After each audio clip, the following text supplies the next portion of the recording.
ચાલો મિત્રો હવે આપણે આથી થોડા દિવસો માટે થઈને આપણે ઓનલાઈન ક્લાસ જોવાના છે બરાબર જેમાં આપણે શરૂઆતમાં શું કરીશું તો આપણે જે ચેપ્ટર નંબર 2 જે આપણે ચાલુ છે બરાબર તો તે આપણે કમ્પ્લીટ કરવાનું છે અને પછી આપણે જે જેઈ નીટનો જે ટોપિક છે આપણો એ ટોપિક આપણે પછી નેક્સ્ટ લેક્ચરની કેવી રીતના કમ્પ્લીટ કરીશું બરાબર તો અત્યારે આપણે શું જોઈએ છે તો લાસ્ટ લેક્ચરમાં આપણે શું થઈ ગયા હતા તો બે મોટા દાખલાઓ આપણે કમ્પ્લીટ કરેલા હતા બરાબર હવે આજે આપણે શું જોવાનું છે તો સ્વાધ્યાય 2.9 નો એક ક્વેશ્ચન લખેલો છે બરાબર તો તેમાં શું છે જો મિત્રો તો સ્વાધ્યાય 2.9 નો મેં ક્વેશ્ચન એ આયા શોર્ટ ફોર્મમાં લખેલો છે જુઓ કે કોઈ કણ એકમ સમયગાળા માટે સ્થાનાંતરનું માન અને તેના માટેની કુલ પથ લંબાઈ તથા બીજો મિત્રો સમાન સમયગાળા માટે સરેરાશ વેગનું માન અને સરેરાશ ઝડપ આમની અંદર કમ્પેરીઝન જોવાની છે જે આપણને ઓલરેડી ખબર છે બરાબર આપણે ચેપ્ટર 2 સ્ટાર્ટ કર્યો હતો ત્યારે આપણે less than or equal to અને greater than or equal to આપણે જોઈ ગયા હતા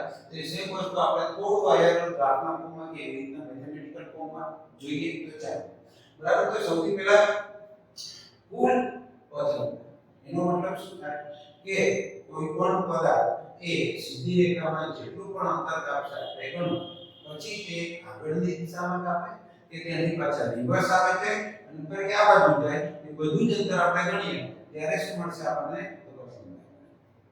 બીજું શું જોવાનું છે આપણે તો સ્થાનાંતરમાં શું હોય મિત્રો તો ટૂંકામાં ટૂંકું અંતર બરાબર બીજી ભાષામાં આપણે કહીએ તો એવું થાય કે છેલ્લું બિંદુ માઈનસ પેલું બિંદુ આપણે અનુસરવાનું થાય બરાબર એટલું ખાસ ધ્યાન રાખજો તો આપણે હવે ચાલુ કરીએ છીએ હું શું કરું છું કે શરૂઆતમાં કોઈ કણ ધારો કે A થી B સુધી જાય છે અને ત્યાંથી પાછો C સુધી આવશે આવી A થી B અને પછી ક્યાં આવશે તો B થી C તો આ કન્ડિશન માટે વિચારો તો પથ લંબાઈ કેટલી થાય તો પથ લંબાઈ આવશે AB BC બરાબર અને આ સમયે સ્થાનાંતર કેટલું થશે તો સ્થાનાંતર કેટલું થાય તો છેલ્લું બિંદુ માઈનસ પેલું બિંદુ તો છેલ્લું બિંદુ આપણા માટે C છે અને પેલું બિંદુ આપણા માટે શું છે તો A છે તો છેલ્લું બિંદુ C અને પેલું બિંદુ એ માત્ર આટલું અંતર લેવાનું તો આટલું અંતર તમે જુઓ તો કેટલું થશે આપણા માટે AC હવે આપણી આકૃતિ છે એ પ્રમાણે તમે જુઓ તો AC એટલે શું થશે અને AB BC એટલે ઓલ ઓવર કેટલું થઈ જાય A થી B B થી AC તો આપણે આગળ એવું કહી શકીએ કે AC ચલો એક કામ કરીએ આપણે પથ લંબાઈ પેલા માટે લખીએ તો AB BC એ ગ્રેટર ધેન શું થઈ જશે તો AC તો અહીંયા આગળ એવું લખાય પથ લંબાઈ ગ્રેટર ધેન સ્થાનાંતર નું માન આને આપણે સમીકરણ નંબર 1 સ્થાનાંતરનું માન મિત્રો સ્થાનાંતર સદિશ થશે અને સ્થાનાંતર સદિશ રાશિ હોય પરંતુ પથ લંબાઈ અદિશ રાશિ જ્યારે આપણે કમ્પેરીઝન કરીએ તો બંને બાજુ અદિશ નું જ કમ્પેરીઝન થાય એટલું ખાસ બરાબર છે તો આ કન્ડિશનમાં પથ લંબાઈ ગ્રેટર ધેન સ્થાનાંતરનું માન હવે આપણે શું કરવું તો આપણે શું કરીએ કે એ જ કણ માત્ર ને માત્ર A થી B સુધી ગતિ કરે છે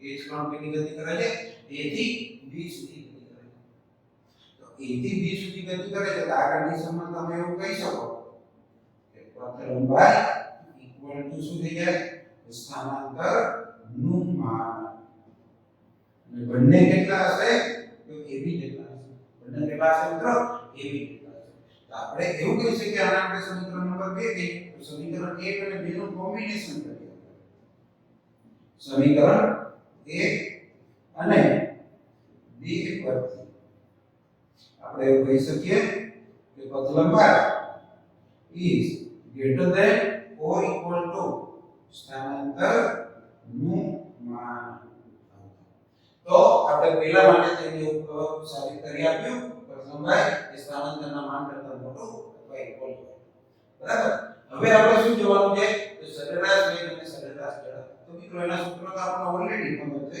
બરાબર અહીંયા હું ડાયરેક્ટ એવું લઈ શકું કે પથ લંબાઈ છેદમાં સમય ડેલ્ટા t બરાબર અને સામે શું લખું છું તો સ્થાનાંતર છેદમાં સમયગાળો ડેલ્ટા t તો પથ લંબાઈ અને સ્થાનાંતરનું માન આજે લખ્યું ને એના માટે greater than or equal to આપણે ઉપરથી તમે આના પરથી આ કઈ રીતે લખ્યું બંને બાજુ સમયગાળા વડે કંઈ ભાગાકાર કરીશું તો ડેલ્ટા ટી વડે જ્યારે તમે ભાગાકાર કરો છો તો આ શું આપશે આપણને? આના પરથી એવું કહેવાય કે આપણને સરેરાશ ઝડપ આપે. સરેરાશ ઝડપ. સ્થાનાંતર ભાગ્યા સમયગાળો એ આપણને શું આપશે? તો એ આપશે આપણને સરેરાશ વેગનું માન આપશે. બરાબર? આપણે બે સાબિત કરી. સરેરાશ ઝડપ કઈ જગ્યાએ આવી મિત્રો? લંબાઈ ભાગ્યા સમયગાળો. શું કહેવાય? સરેરાશ ઝડપ.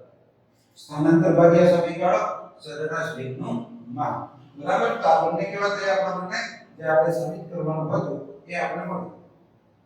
બરાબર?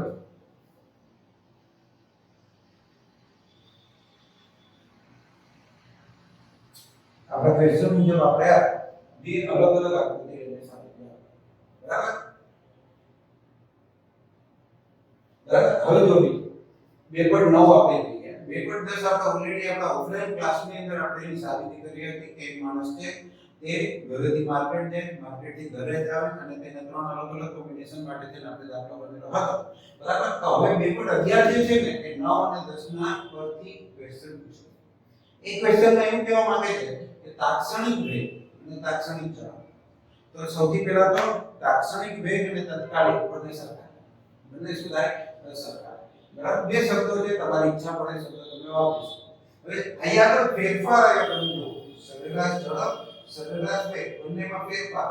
હંમેશા ઇક્વલ જ હોય એવું જરૂરી નથી. અહીંયા સરેરાશ ઝડપ ગ્રેટર બી થઈ શકે. પણ આ ક્વેશ્ચન એવું કહેવા માંગે છે કે આ મારું શક્ય નથી. આપણે એનું રીઝન આપવાનું છે. આપણે શું કરવાનું છે મિત્રો? તેનું રીઝન આપવાનું. રીઝન એકદમ નાનું એવું છે, ડેલ્ટા ટી ટેન્ડ્સ ટુ 0. બરાબર? જ્યારે પણ તત્કાલીન લઈ તમે વિચારો કેટલો નાનો સમયગાળો રાખવાનો. કેટલો નાનો સમયગાળો? આ સમયગાળો આપણે એવું કહીએ કે મિલિસેકન્ડ કરતા બી નાનો હશે તો એને ડેલ્ટા ટી ટેન્ડ્સ ટુ 0. હજુ નાનો સમયગાળો હું એમ કહું 1 માઇક્રોસેકન્ડ. 1 માઇક્રોસેકન્ડ સમયગાળો આપણે લઈએ તો તમે વિચારો કે એટલામાં એકદમ સૂક્ષ્મ અંતર કાઢતા. એટલામાં શું થશે? એકદમ સૂક્ષ્મ અંતર કાઢતા. હવે એટલું નાનું અંતર કટ થાય કે તમે વિચારો કે હંમેશા પથ લંબાઈ અને સ્થાનાંતર સરખા રહેશે. ક્યારેય પથ લંબાઈ સ્થાનાંતર કરતા વધારે શક્ય જ નથી. અને એટલા માટે તેને એવું કહેવાય કે તાત્ક્ષણિક વેગ અને તાત્ક્ષણિક ઝડપ બંને હંમેશા કેવા હોય છે? સમાન હોય છે. કોઈ પણ વસ્તુ બીજા કરતા વધારે શક્ય છે નહીં. બરાબર? એક નાનું એવું reason delta T tends to 0. Ready મિત્રો? ઓકે. હવે શું આવે છે? સ્વાધ્યાય પેપર. એની અંદર આપણને ગ્રાફ આપે. ગ્રાફ શબ્દ સૌથી પહેલા સમજવું x વિરુદ્ધ t. ગ્રાફ શબ્દ છે x વિરુદ્ધ t નો ગ્રાફ. હવે આનો ક્વેશ્ચન તમે જાતે ટેક્સ્ટ બુકમાં વાંચો અને પછી આપણે એનું સોલ્યુશન કરીએ. દરેક વખતે આપણે એટલું કામ કરીશું. બરાબર? કે જ્યારે બી આપણે કોઈ પણ નવો દાખલો સ્ટાર્ટ કરીએ છીએ તો એનો પહેલા ક્વેશ્ચન તમારે ટેક્સ્ટ બુકમાં રીડ કરવાનો અને એક ક્વેશ્ચન રીડ કર્યા પછી આયા વખતે ભણાવો પછી તમારે એનું સોલ્યુશન કરવાનું. ત્યાં સુધી પોઝ કરવાનો. બરાબર? ઓકે. હવે અહીંયા આગળ ક્વેશ્ચનમાં કંઈક આવું કહેવા માંગે છે કે આ છે t = 0 તો તમને એવું કહ્યું છે કે t < 0 માટે હવે સૌથી મોટો પ્રશ્ન એવો થાય કે સમય ઋણ ક્યારે? બરાબર? તો એનો આન્સર એવો છે કે સમય ક્યારે ઋણ હોતો નથી. બરાબર? પણ હું એવું કહું બરાબર કે મેં કોઈ પથ્થરને 5 વાગે છોડી દીધો હવામાં. એ શું કર્યું છે? પથ્થરને ઊંચી બિલ્ડિંગ પરથી નીચે છોડ્યો. 5 વાગે છોડ્યો. તો 5 વાગ્યાનો જે સમયગાળો છે એ સમયગાળાને 0 સેકન્ડ કન્સિડર કરો. પછી જેમ પથ્થર નીચે જેમ સમય વધે શું કહ્યું મેં? જેમ શું થાય? જેમ પથ્થર નીચે જાય એમ સમય વધે. હવે તમે વિચારો કે 5 વાગે તમે જો 0 લેતા હો બરાબર તો 5 વાગ્યાથી અડધો કલાક કે 1 કલાક પહેલાના સમયને આપણે શું કહેવાનું આવે? તો એ સમયગાળાને ઋણ. બરાબર? બાકી ક્યારેય પણ સમય નેગેટિવ હોતો નથી. આટલું પાસે. બરાબર? તો અહીંયા આગળ એવું છે કે ગ્રાફ પરથી આપણને ક્વેશ્ચન એવો પૂછ્યો કે ગ્રાફનું એ લોકોએ એક કન્ક્લુઝન એટલે કે એક પરિણામ આપણને ક્વેશ્ચનમાં લખીને આપેલું છે. એ ક્વેશ્ચન તમે જુઓ. એક ક્વેશ્ચન એવું કહે છે કે t < 0 માટે પદાર્થ સ્થિર છે અને t < 0 માટે પદાર્થ પરવલય માર્ગે ગતિ કરે છે. શું આ સાચું છે કે ખોટું? શું આ સાચું છે કે ખોટું? જો ખોટું હોય તો આપણે ત્યાં આગળ એક એવું ઉદાહરણ આપવાનું કે તેના માટેનો ગ્રાફ સાચો સાબિત થાય. એના માટેનું શું થાય આ એક ગ્રાફ સાચો સાબિત થાય બરાબર ઓકે ચાલો હવે અહીંયા આગળ જુઓ શું x અને t નો ગ્રાફ છે x અને t ના ગ્રાફની અંદર તમે વિચારો કે આડી લાઈન નહીં એનો મતલબ કે તેનું સ્થાન બદલાતું નથી અહીંયા પણ 0 છે દર વખતે 0 જે સ્થાન હોય એવું જરૂરી નથી આટલું ખાસ યાદ રાખો ફરીથી બોલું હંમેશા કોઈ પદાર્થ 0 ના સ્થાન પર જ હોય એવું જરૂરી નથી કોઈ પદાર્થ x 0 ના સ્થાને પણ હોઈ શકે ખાસ આ તો અત્યારે છે આપણા ક્વેશ્ચન અહીંયા એવું કહેવાય કે પદાર્થ 0 ના સ્થાને છે પછી શું થાય તો પદાર્થનો જે માર્ગ અહીંયા આગળ માર્ગને તમે વિચાર સાઈડમાં કરીએ આપણે x એ સમય પર કઈ રીતે આધાર રાખે એવું કહેવાય x ચલે છે t સ્ક્વેર પરવલય બેટા શું છે આ પરવલય ત્રણ વસ્તુ યાદ રાખવાની હતી x અચળ હોય તો શું થાય x ચલે છે t હોય તો ગ્રાફ કેવો આવે અને x ચલે છે t સ્ક્વેર તો ગ્રાફ કેવો આ ગ્રાફ કેવો છે પરવલય અને આપણને શું આપી દીધું x ચલે છે t સ્ક્વેર આપી બરાબર અને અહીંયા પણ x અચળ હોય ને એનો મતલબ થાય વેગ 0 એનો મતલબ શું થાય વેગ 0 થાય વેગ 0 હવે જો x ચલે છે t સ્ક્વેર એનો મતલબ એવો થાય v ચલે છે તો વેગ સમય આધારિત છે x ભલે t સ્ક્વેર પણ વેગ શું થાય તો સમય આધારિત આના માટેની કન્ડિશન તો એક નોર્મલ ઉદાહરણ આપણે ટેક્સ્ટબુકમાં આપેલું છે બેટા બરાબર મુક્ત પતનનો કિસ્સો શેનો કિસ્સો બેટા મુક્ત પતનનો કિસ્સો બરાબર જ્યારે ધારો કે અહીંયા પણ તમને આ કોઈ એક બિલ્ડિંગ છે ના બિલ્ડિંગ પર જે આપણે કોઈ એક પતનની નીચે મુક્ત પતન કરાવે છે તો હું શું કરું તો અહીંયા t 0 સમય સુધી હું પકડી રાખું છું ત્યાં સુધી હું પકડી રાખું તેના સ્થાનમાં કોઈ ચેન્જ ના આવે બરાબર જ્યાં સુધી t 0 સમય ના થાય ત્યાં સુધી તેના સ્થાનમાં કોઈ ચેન્જ ન થાય પછી હું છોડી દઉં જો માને છોડું ને આ નીચે તરફ જો આ નીચે તરફ આવે ને બરાબર તો v ચલે છે gt v ચલે છે શું થાય બેટા gt જો તમે ચલે છે ના લખો ને તો v gt બંને સરખા થશે બરાબર છે તો વેગ સમય આધાર એનો મતલબ v ચલે છે આપણો આ જે મુક્ત પતનનો જે કિસ્સો છે શેનો કિસ્સો બેટા મુક્ત પતન નો જે કિસ્સો છે તેના માટેનો આપણને ગ્રાફ આપેલો છે તો આપણને જે ક્વેશ્ચન આપે છે ને કે તેની અંદર જે પરિણામ આપેલું છે એ પરિણામ ખાસ ફરીથી અંદરથી તમે એક વખત ક્વેશ્ચન વાંચી લો બરાબર આપણને શું પૂછ્યું છે અને અહીંયા આગળ ગ્રાફ આપણને જોતા એવું લાગે કે ના ક્વેશ્ચન બરાબર છે પણ ટોટલી રોગ છે બરાબર મુક્ત પતનના કિસ્સામાં બોલ શું થાય સીધો ગતિ કરે પરવળય માર્ગે ગતિ ના કરે આ ખાસ છે બરાબર ફરીથી મુક્ત પતનના કિસ્સામાં બળો કેવો ગતિ કરશે માત્ર નીચે તરફ જ્યારે ક્વેશ્ચનમાં એવું કહે છે કે મુક્ત પતનમાં કેવી ગતિ થાય છે પરવળય માર્ગે ગતિ થાય છે જે થતી નથી હવે શું કરો બેટા તમે લોકો કે આપણે ક્વેશ્ચન્સ માટે તેને 2-3 લાઈન દરેક વખતે છોડીશું બરાબર અને શું કરીશું કે આ સોલ્યુશન હું જે લખું છું ને તમારે તમારી પેજમાં લખવાનું છે હવે તમને એવું થાય કે સર આમાં શું લખું છું આ ક્વેશ્ચન માટે થોડી લાઈન છોડી દેજો બરાબર એનું વર્ણન હમણાં તમને અહીં લખી દઉં છું એ વર્ણન તમારે પછી ટેક્સ્ટબુકમાં તમારે કોપી કરવાનું છે એ વર્ણન તમારે શું કરવાનું છે હું 1 મિનિટ પછી હું અહીં લખું છું કે તમારે કોપી કરવાનું છે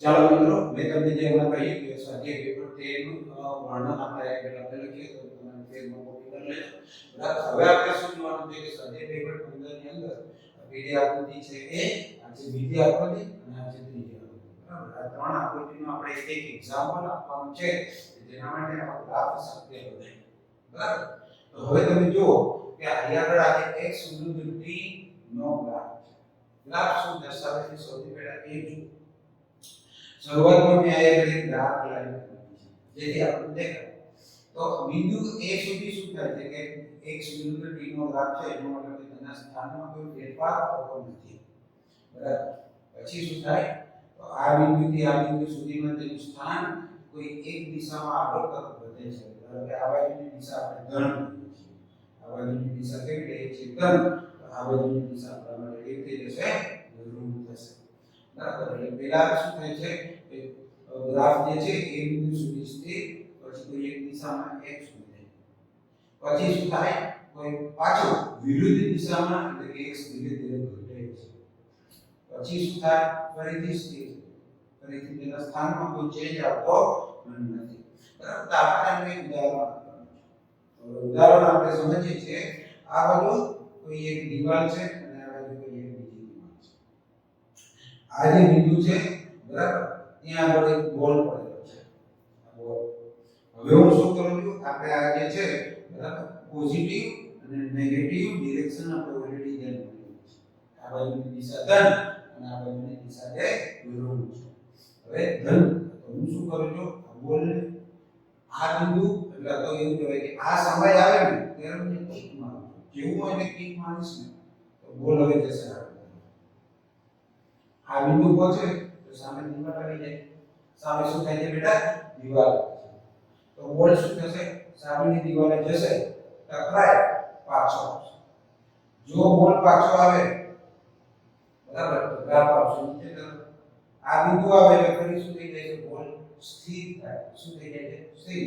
એનો મતલબ એવો થઈ ગયો કે બોલને અહીંયા કિક મારી, બોલ આગળ તરફ જાય છે, સામેની દીવાલે ટકરાય છે, ટકરાય પાછો રિટર્ન આવે છે અને ફરી આ બિંદુએ આવીને બોલ સ્થિર. ગ્રાફ જો અહીંથી ઉપર જાય છે પણ અહીંથી પાછું નીચે આવે, નીચે કેમ આવે છે કેમ કે તેનું શરૂઆતનું સ્થાન જે છે ને તેનાથી બોલ વિરુદ્ધ દિશામાં તો આગળ આવીને પછી સ્થિર થાય છે. ફરીથી કહું છું, આ ગ્રાફ જે ટીની લાઈન છે એની ઉપર, અહીંયા જો ટીની લાઈન છે તેની નીચે આવી જાય છે, તો એના પાછળનું કારણ શું, તો જ્યારે બોલને કિક મારવામાં આવે તો તે આ દિશામાં આવે, પાછું જ્યારે આવે ને તો પોતાના ઓરિજિનલ સ્થાનથી બી આગળ જાય છે અને ઋણ દિશામાં જાય છે. ઋણ દિશામાં જાય છે એટલે થોડો નીચે તરફ આવી જાય છે, આપણે એવું કહેવાય કે ઋણ દિશામાં એટલે આ બાજુનું સ્થાનાંતર નેગેટિવ, આ બાજુનું સ્થાનાંતર પોઝિટિવ. એવી રીતના આપણને સમજાવવામાં છે ગ્રાફ એટલે શું. આનો આપણે કોઈ વર્ણન લખતા નથી, બરાબર. પછી બીજો ગ્રાફ, આ ગ્રાફ શેનો છે v વિરુદ્ધ t, શેનો છે બેટા v વિરુદ્ધ t નો ગ્રાફ છે. આ ગ્રાફ આપણે ખાસ સમજવાનું છે, બરાબર. એ તો જો એક્ચ્યુઅલી શું થાય છે, આપણે કોઈ એક બોલને v જેટલા વ્યક્તિ ઉપર તરફ, ધારો કે સમજો હું અહીંથી ફેંકું છું, આ છે બોલ, કઈ બાજુ ફેંકું છું, આ બાજુ ફેંકું, તો તમને ખબર છે કે જ્યારે આપણે બોલને ઉપર તરફ ફેંકીએ તો શું થાય, તેની ઝડપ ઘટતી જાય. આ જો ઝડપ ઘટે છે. મહત્તમ ઊંચાઈ ધારો કે તેનો વેગ કેટલો થાય 0, મહત્તમ ઊંચાઈ વેગ કેટલો થાય બેટા 0 થાય, તો આનો વેગ 0. પછી શું થશે, બોલ નીચે આવશે, તો ફરી બોલ નીચે આવે છે એટલે નેગેટિવ, ઉપરની દિશા કેવી રાખવાની છે આપણે ધન, અને નીચેની દિશા કેવી થઈ જાય બેટા આપણે ઋણ. તો ઉપરની દિશા ધન છે તો બેટા ઉપર તરફ જાય તો ધન, પાછું નીચે આવે તો કેવું થાય ઋણ. તો ઉપર જાય ને તો વેગ ઘટે છે, ખાસ ધ્યાન રાખો, ઉપર જાય તો વેગ શું થાય ઘટે છે, એટલે વેગ ઘટે. પછી આ 0 નીચે આવે તો પાછો નીચે તરફ વેગ વધે પણ ઋણ દિશામાં વધે એટલે વેગ વધે, કેમ કે નીચેની દિશા ઋણ થાય, આ દિશા કેવી થશે બેટા નેગેટિવ થશે, બરાબર. હવે શું થાય, આ ગ્રાફ તો અત્યારે ઉલટો થઈ ગયો, કેવો થઈ ગયો છે ઉલટો. તો અહીંથી જ્યારે બોલ નીચે આવશે ને તો નીચે છે જમીન, આ શું છે જમીન, અને બોલ જેવો આ નીચે અથડાય ને થોડી ઊર્જા ગુમાવે, શું થાય થોડી ઊર્જા ગુમાવે. જો તે થોડી ઊર્જા ગુમાવે ને તો ફરી આટલી હાઈટ પર હવે નહીં જાય, હવે કેટલી હાઈટ પર જશે, તો હવે એટલી હાઈટ નથી જશે, ઓછી હાઈટ થશે. પણ હવે પાછું મેઈન એટલું જ થાય કે જેમ ઉપર જાય ને તેમ તેની ઝડપ વધતી જાય, તેમ તેની ઝડપ વધે. ફરી શું થાય, મહત્તમ ઊંચાઈએ 0, ફરી નીચે આવે ઝડપ શું થાય વધે, ફરી શું થશે નીચે આવશે, અહીંયા આગળ આવી જાય, બરાબર છે, એટલે ફરી શું થાય થોડી ઊર્જા ગુમાવી દેશે, ફરી ગુમાવે ફરી એટલો ઓછો સમય, આટલું ઓછું અંતર હવે થાય. દરેક વખતે તેની મહત્તમ ઊંચાઈ ઘટતી જાય તો તેની હાઈટ એટલે એ પ્રમાણે ઓછી થઈ જાય.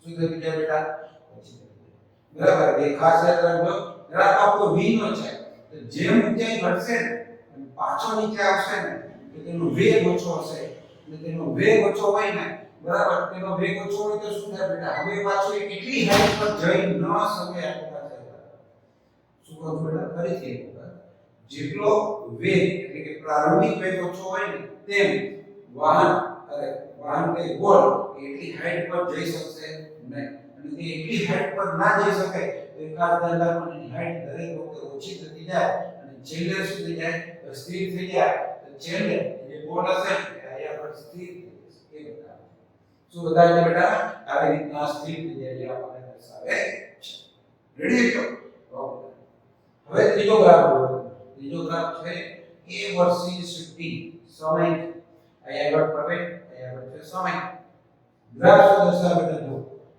0 0 0 0 0 0 પ્રવેગ 0 અચાનક પ્રવેગ વધે ફરી ઘટી સુધી જાય 0 થાય તો જો પ્રવેગ શું થાય અચાનક ઘન મહત્તમ થાય ફરી ઋણ થઈ જાય અચાનક સોરી ઋણ ધન થાય મહત્તમ થાય ઘટે ફરી 0 થઈ તો પ્રવેગ ઋણ નથી થતો બરાબર છે ઓકે તો આનું ઉદાહરણ તમે વિચારો અત્યારે આઈપીએલ ચાલે છે તો તમને ખબર છે બરાબર તો શું થાય બોલ ફેંકે છે અચળ ઝડપથી બોલ આવે શું કહ્યું અચળ ઝડપથી બોલ આવે તેનો પ્રવેગ 0 અહીંયા આગળ આવે ને બોલ તો બેટ્સમેને બોલને ફટકારે જેવો બેટ્સમેન બોલને ફટકારે તો બેટ્સમેન દ્વારા અથવા તો બેટ દ્વારા એક બોલ પર બોલ લાગે તો પ્રવેગ સૂક્ષ્મ સમય માટે પણ પ્રવેગ હશે જે પ્રવેગ આવે પણ જેવો બોલ બેટ થી દૂર થાય ફરી પ્રવેગ કેવો થઈ જાય 0 અને પછી ફરીથી બોલ શું થશે હવે તે ફરી અચળ ઝડપે આગળની દિશામાં ગતિ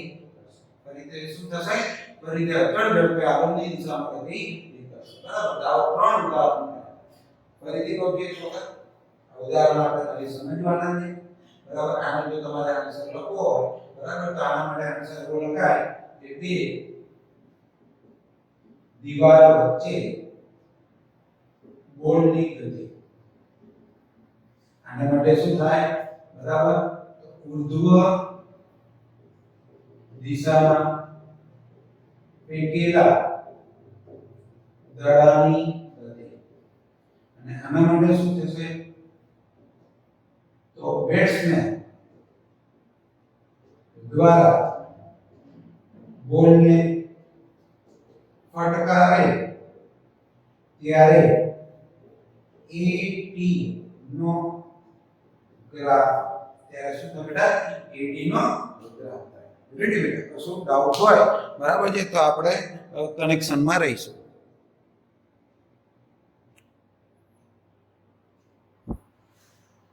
ચાલો હવે આપણે શું કરવાનું છે કે આપણા ચેપ્ટરના એક્સરસાઇઝના જે છેલ્લા ત્રણ ક્વેશ્ચન્સ છે ને એ ત્રણ ક્વેશ્ચન આપણે ગ્રાફિકલ ક્વેશ્ચન્સ એમાં તમારે લખવાનું ઓછું થશે અને સમજવાનું વધારે થશે એટલે ખાસ ધ્યાન રાખજો હવે સૌથી પહેલી જે આકૃતિ છે એ આ છે બરાબર આના રિલેટેડ એક્ચ્યુઅલી આ જે વેવફોર્મ છે ને એ દોલનનું વેવફોર્મ કહેવાય અને દોલનનું જે વેવફોર્મ હોય ને એના માટેનું ચેપ્ટર આપણે 11મું ધોરણમાં છેલ્લું ચેપ્ટર છે છેલ્લા બે ચેપ્ટરો આપણને લગભગ આવા ગ્રાફ આપે પણ એનો ક્વેશ્ચન આપણને અત્યારે પૂછ્યો છે એટલે ખાસ ધ્યાન રાખો તમને ગ્રાફ છે એક આ ગ્રાફની અંદર આપણે 3 પોઈન્ટ આપ્યા બરાબર પહેલા તો શું આપ્યું છે તો t 0 0.3 સેકન્ડ પછી t 1.2 સેકન્ડ અને t -1.2 સેકન્ડ આના માટે થઈને આપણે સ્થાન વેગ અને પ્રવેગ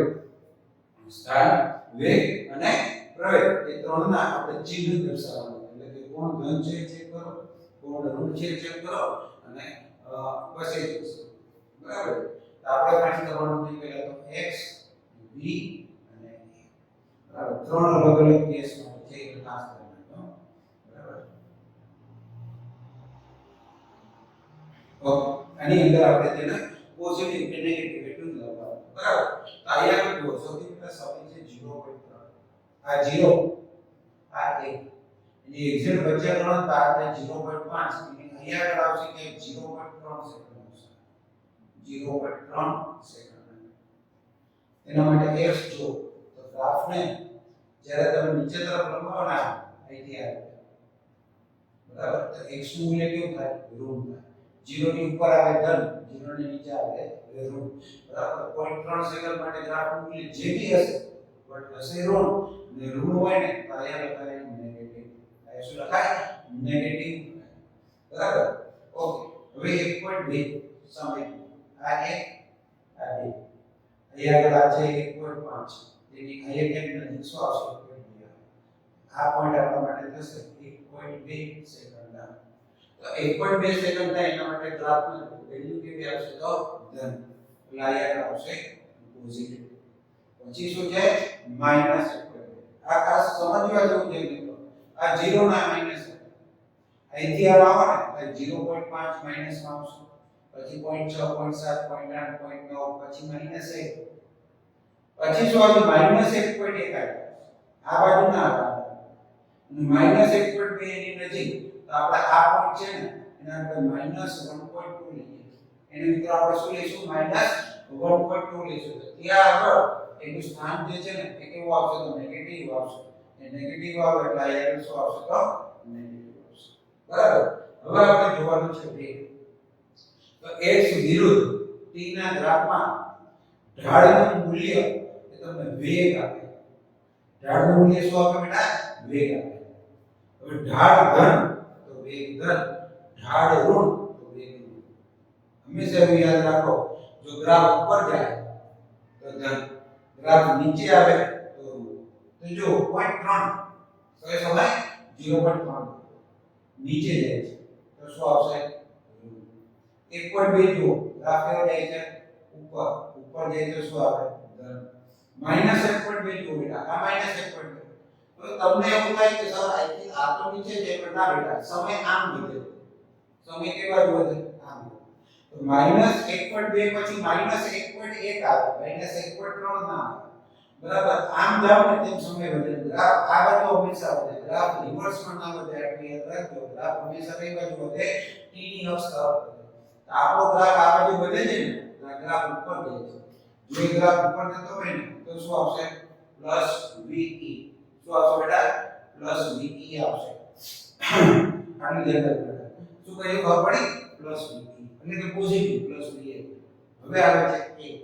તો a નું સૂત્ર આપણે 11મા ધોરણના 13મા ચેપ્ટરમાં આવશે. a - -ω²x. a શું આવશે?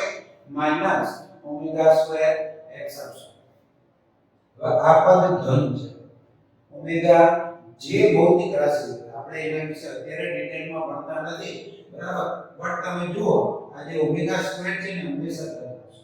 x એટલે શું? આ x નેગેટિવ તો આ માઈનસ અને આ માઈનસ એટલે પ્રવેગ આવશે પોઝિટિવ, બરાબર. અહીંયા આગળ x કેવું છે? પોઝિટિવ છે. આ પોઝિટિવ અને આ માઈનસ તો પ્રવેગ કેવો આવશે? નેગેટિવ આવશે. અને અહીંયા આગળ x ફરી નેગેટિવ તો આની જેમ પ્રવેગ કેવો આવશે? તો પોઝિટિવ આવશે. આટલી વસ્તુ છે, બરાબર. આ ખાસ આજે ટેબલ થી થોડો આઈએમપી, બરાબર. આના રિલેટેડ પીવાય અથવા એમસીક્યુ ની અંદર આપણી સાથે ખાસ ધ્યાન રાખવાનું છે, બરાબર. ઓકે, એના પછીનો ગ્રાફ આવો એક ગ્રાફ. આ ગ્રાફ ની અંદર છે ને 3 ઇન્ટરવલ છે તો યાદ રાખો 1 2 3. આ જે ઇન્ટરવલ છે ને મેં ભલે આખા નહીં ડ્રો કર્યા પણ તમારી ટેક્સ્ટ બુક ની અંદર છે, ખાસ ધ્યાન રાખજો. અને બીજું એ છે કે આ જે ઇન્ટરવલ છે ને એની વિડ્થ બધી જગ્યા પર સરખી છે. મેં અત્યારે ડ્રો નહીં કરીએ, તમારે જાતે ટેક્સ્ટ બુક માં એટલું આપણે ચેક કરી શકીએ છીએ. સમયગાળો બધા માટે સરખો, બરાબર. ગ્રાફ છે ને x વિરુદ્ધ ગ્રાફ છે ને બેટા x વિરુદ્ધ t છે. તો આપણે અહીંયા શું ફાઇન્ડ કરવાનું છે? તો આપણે એ ફાઇન્ડ કરવાનું છે કે વેગ ધન ક્યારે છે અને ઋણ ક્યારે છે. વેગ ધન ક્યારે છે અને ઋણ ક્યારે છે, બરાબર. તો અહીંયા જુઓ x આ ગ્રાફ ઉપર જાય, ગ્રાફ ઉપર જાય તો ધન, ગ્રાફ ઉપર જાય તો શું થાય બેટા? ધન. આ ગ્રાફ સેજ ઉપર જાય છે, સેજ એકદમ માઇનોર ડિફરન્સ છે, એ બી ધન થશે. અને આ ગ્રાફ નીચે આવે છે તો એ ગ્રાફ શું થશે બેટા? ઋણ આવશે. એ ગ્રાફ શું આવશે? ઋણ આવશે, બરાબર. ઓકે, હવે તમે જો આ બીજું શું છે? કોના માટે ઝડપ વધુ, કોના માટે ઝડપ ઓછી? આટલો અહીંયા આગળ જુઓ મેક્સિમમ ચેન્જીસ આવે ડેલ્ટા ટી. આમાં ઓછા વધુ આ એકદમ વચ્ચે છે. સૌથી મોટો ચેન્જ આવે, સૌથી નાનો ચેન્જ આવે અને વચ્ચેનો ચેન્જ આવે. તો ઝડપ વધારે છે તેના માટે થાય તો આગળ લખીએ ટાઈમ ઇન્ટરવલ 3 માટે ઝડપ મહત્તમ અને ટાઈમ ઇન્ટરવલ 2 માટે ઝડપ લઘુત્તમ થાય. એક માટે શું આના કરતા વધારે અને પહેલા કરતા ઓછી એટલું થાય. બરાબર.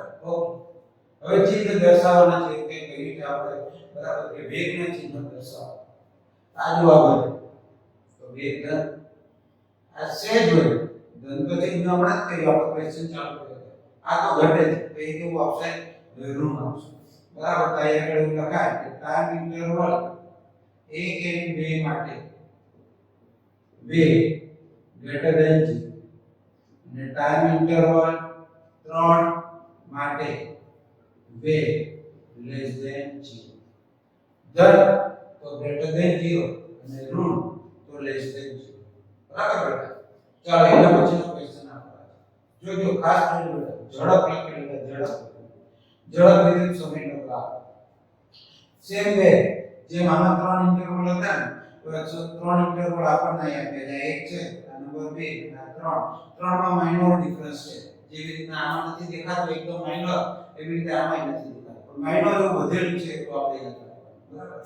એનો જવાબ આપણને ટેક્સ્ટબુકમાં એ પ્રમાણે હવે જો સૌથી પહેલા તો ક્વેશ્ચન શું છે કે ઝડપ બધા માટે અથવા તો વેગ બધા માટે કયો તો ગ્રાફ છે ને ઝડપ વિરુદ્ધ સમય. ઝડપ વિરુદ્ધ સમયનો ગ્રાફ હોય બધા જો 0 ની ઉપર વેલ્યુ ધરાવે તો બધા ધન જ હશે.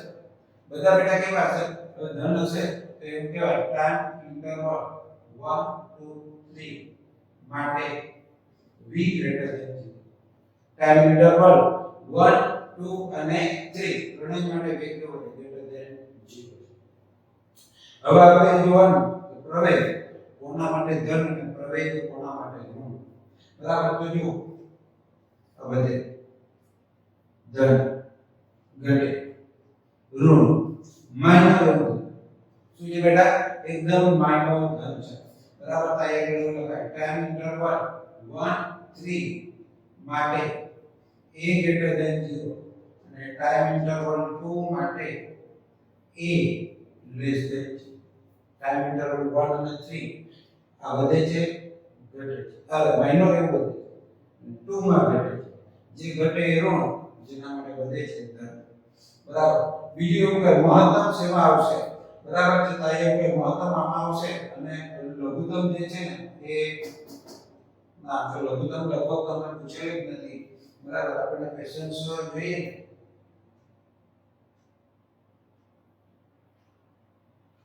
તો સરેરાશ ઝડપ સૌથી એક મિનિટ એ તો આગળનો પ્રશ્ન છે આપણે ટેક્સ્ટબુકમાં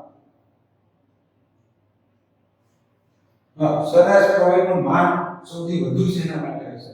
બરાબર છે. આ બે ઇન્ટરવલમાં તમે જોઈ શકો છો.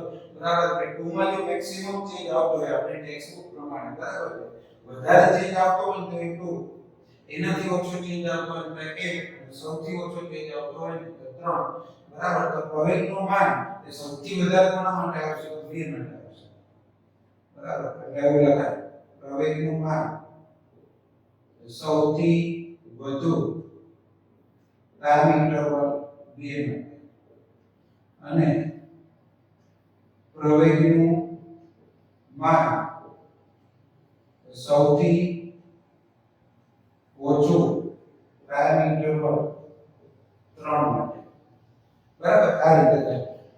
હજુ એક ક્વેશ્ચન છે 4 પોઈન્ટ આપેલ a b c d તેના માટે પ્રવેગ કેટલા એવો આપણે ક્વેશ્ચન છે. તો ઝડપ વિરુદ્ધ સમયના ગ્રાફમાં ઢાળનું મૂલ્ય પ્રવેગ આપે. આ બિંદુ પાસે સ્પર્શક અણુ થાય. આ બિંદુ પાસે સ્પર્શક આ બિંદુ પાસે સ્પર્શક અને આ બિંદુ પાસે સ્પર્શક. તો તમે જોઈ શકો જ્યારે ચાર માટેના સ્પર્શક કેવા છે તો સમક્ષિતિજ અને સમક્ષિતિજ માટે તેની ઢાળ 0 હોય એટલે લખો સમક્ષિતિજ માટે ઢાળ = 0. તેથી a b c d આગળ 0 હોય. બરાબર. એટલે એવું લખાય પ્રવેગનું માન સૌથી વધુ ટાઈમ ઇન્ટરવલ 2 માટે અને પ્રવેગનું માન સૌથી ઓછું ટાઈમ ઇન્ટરવલ 3 માટે. a equal to 0 થાય. ચારે ચાર માટે a equal to શું થશે બેટા 0 થશે. બધા ક્વેશ્ચન્સ ખાસ કરીને તમારે વાંચવાના, દરેકમાં શું કરવાનું ક્વેશ્ચન્સ જોવાના, પછી આપણે રિવિઝન કરવાનું. એક વખતમાં ખબર ના પડે ક્યારે કેવું થશે, કેમ કે ગ્રાફ બેઝ ક્વેશ્ચન છે એટલે ખાસ ધ્યાન રાખવાનું છે. બરાબર? તો બીજી વખત જોવાનું, છતાં ખબર ના પડે તો તમે મને પૂછી શકો છો, તમારા બધા હશે બરાબર, એટલે તમે પૂછી લો. અને આ જ વસ્તુ તમારે તમારી ફેરમાં લખવાની છે. જે વસ્તુ આ લખેલી હોય એ લખવાની. અને જો એવું લાગે કે આપણને ખબર ના પડે કે કોઈ દાખલામાં શું લખવું, તો આપણે મિત્રોને પૂછી લેવાનું, ના ખબર પડે તો તમે મને ફોન કરીને પૂછી શકો છો. અથવા તો 4 લાઈન છોડી દેવાની અને જ્યારે આપણે મળીએ ને ત્યારે લખી નાખીએ કોઈ ઇશ્યુ છે ને. બસ ઇમ્પોર્ટન્ટ વસ્તુ, દરરોજની લેક્ચરની લિંક આવશે. દરરોજનું કામ બેટા દરરોજ કરજો, નહીં તો ભેગું થશે બરાબર. ખાસ કરીને આપણા ફિઝિક્સમાં આવા જે ક્વેશ્ચન્સ છે. નેક્સ્ટ લેક્ચરમાં આપણે શું કરીશું કે આપણા ચેપ્ટરના હજુ એક્સરસાઇઝના સ્ટાર્ટિંગના 2 કે 3 ક્વેશ્ચન્સ આપણે નેક્સ્ટ લેક્ચરમાં આપણે એ કરીશું અને એની લિંક તમને આવતીકાલે પ્રોવાઈડ કરવામાં આવશે. અને પછી જ્યારે આપણે ચેપ્ટર 2 પૂરું થાય આપણે જેઈ અને નીટ લેવલનો ટોપિક કે જે એનસીઈઆરટી માં નથી એ આપણે કરવાનો છે. જેના નિભાઈ ગયું હું આગળ તમને કરાવીશ, એનો ટોપિક બી કરાવીશ, એ ક્વેશ્ચન્સ બી લખેલા હશે અને એ વસ્તુ તમારે બધું જોડે લખવાનું થાય. બરાબર? ઓકે, ચલો શુભરાત્રી.